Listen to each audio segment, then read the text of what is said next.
Hi, hope you're doing well. This talk, I plan to focus on book length poetry projects. Um, though I have gotten a lot out of writing individual poems, just standalone poems, I have personally found the most fun and inspiration and information about me, the world, other things by trying writing whole books of poems, or at least sequences of poems, that are each focused on one thing. And I believe I got my start with that when I got to take a very good class with poetry critic Ed Brunner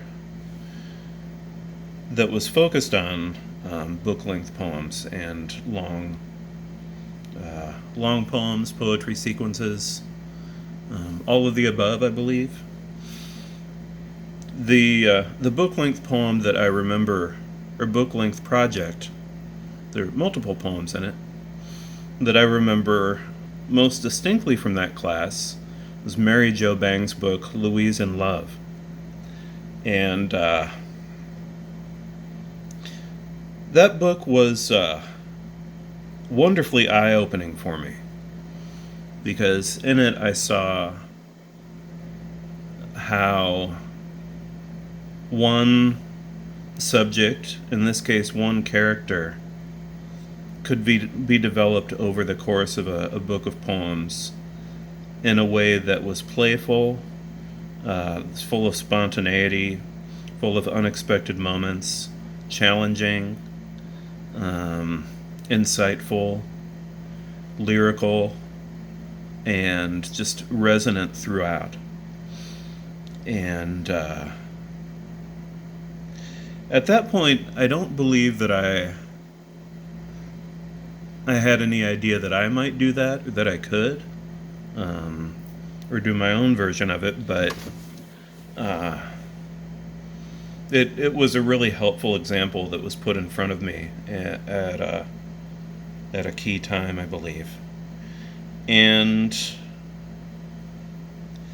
maybe a major turning point for me came when I got to see poet Kevin Young give a reading. A wonderful poet who by then, I believe, had written at least 2 books of poems, that each one of which had one focus. To Repel Ghosts, which was kind of focused on Basquiat, the painter, and Jelly Roll, which is it was called A Blues, and it's a collection of blues poems.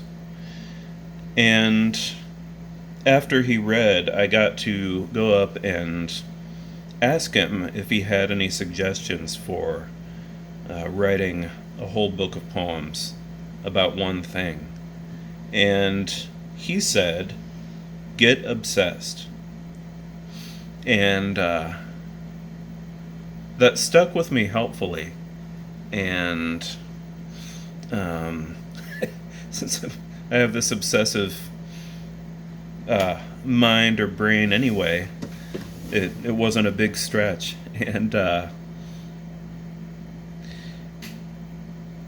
I had maybe tried writing about a number of different pop culture characters, comic book and cartoon characters by then, in the course of trying to write about a lot of different things.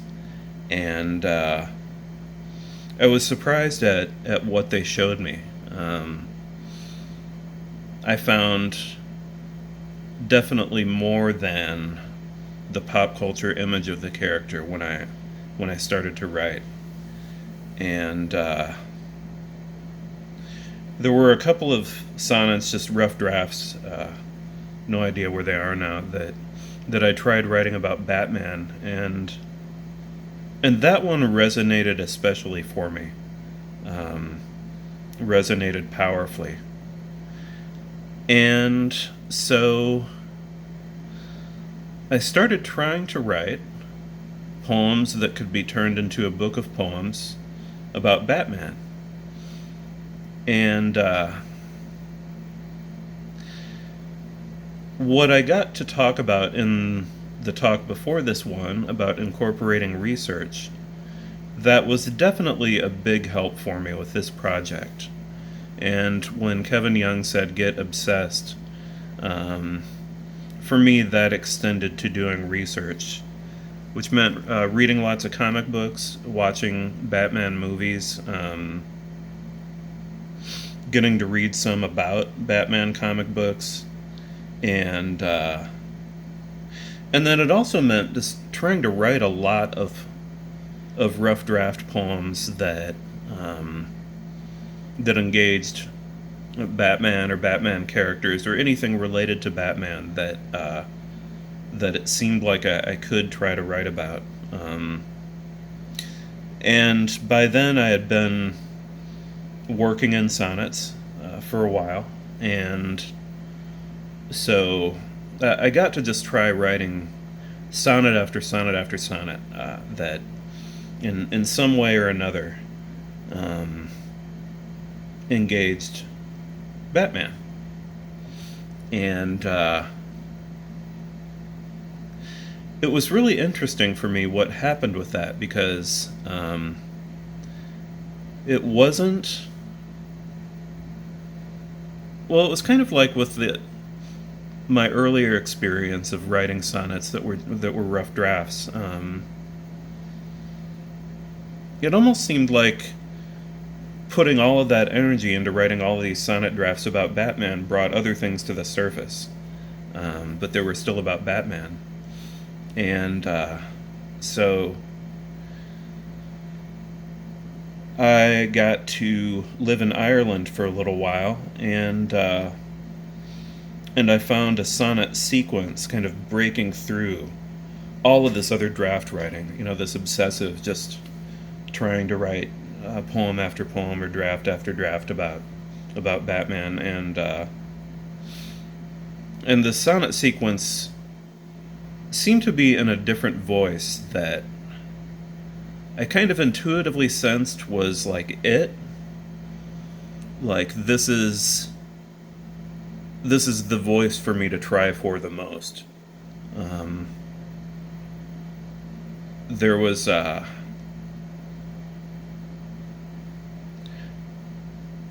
almost a sound to it, a silent one, of course, but it really, kind of felt to my inner ear, my lyrical ear, whatever that is that hears the sounds of poetry,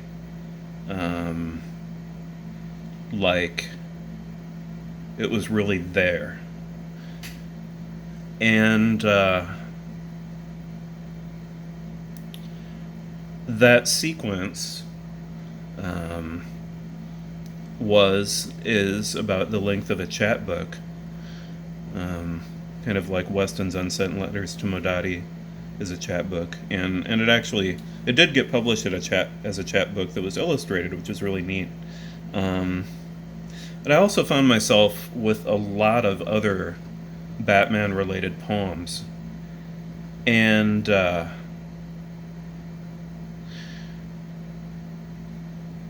I kind of had to break with something that I'd really been trying for before, because these poems seemed like they were in different voices, they were trying different things, they were playing around in different ways. They were... I was channeling different influences in the different poems, I believe, and before that I'd kind of been saying to myself, all right, a collection of poems has to have like one tone, might be the right word. I can't have anything dissonant in it. But at some point it hit me that I could. This could be a book of kind of variations being played on the theme of Batman in poetry form, or just lots of different. For me, they really were kind of experiments, and so once I kind of made my peace with that, like this is going to be a book with that might clash here and there. Uh, it ended up it continued to be a lot of fun, um, and it turned into this, where the title is not backwards on the actual book, neither is my name, but it got published in this really nice edition that I'm grateful for the publication of, and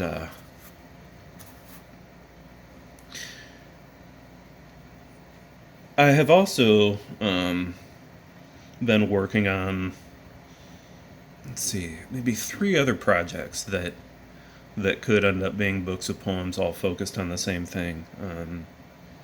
A second Edward Weston sequence, and poems about living on a farm when I was a kid, and another book length project that I hope to talk about in the next talk. And